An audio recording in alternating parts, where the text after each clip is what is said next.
He said, let us make man in our image. Now, until now, nobody knew the image of God. Because God is formless. The Bible said he dwells in light that is unapproachable.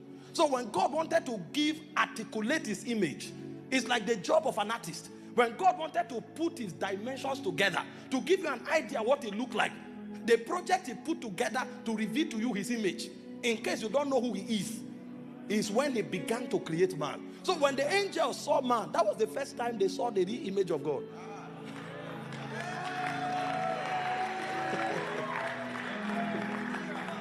You know, if you see God in heaven, in his glory, you can't articulate who he is.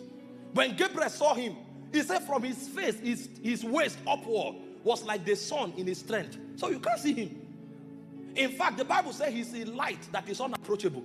So the angels, every time God manifests on his throne, they fall on their faces and worship. Because the glory, the effulgence was too enormous that you couldn't behold him. Even if you try to behold him, you can't comprehend his essence. Go read your Bible. Everywhere they saw God in the encounters of the Spirit, they could not articulate what he looked like. Because all you will see is light spreading out in his strength and power. Ezekiel saw him and fell like a dead man. John saw him and fell like a dead man. So nobody could articulate God's image.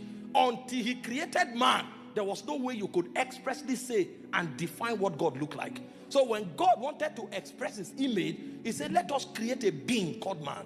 And so the Bible said, God said in Genesis 1:26, let us make man in our image. And he didn't stop there. He said, let us make man after our likeness. The word likeness is the word character. Is the ability to express God's dimensions. So when we are manifesting God, we are not attempting to mimic God. Our essence too is like that. So when you are walking in power, that is your essence.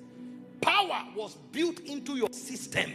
The same way God speaks and power flows. When you speak, power should flow because you were made in his likeness. The ingredients, the structural build-up of God is what he wired into you. When you live holy, it should be your nature because God is holy. So you can't manifest God's character if you don't have God's character. So what God did was that he didn't just give us his image, he gave us the build-up of his being. So that anywhere we come, when you see us, you should actually mistake us for God. So worship therefore is beyond the song. Is you now saying, listen, I am not God. I am his servant. I was created in his image. I represent him. God is in heaven. So you point to God. Did you read your Bible? Paul said, follow me as I follow Christ. John said, as he is, so are we.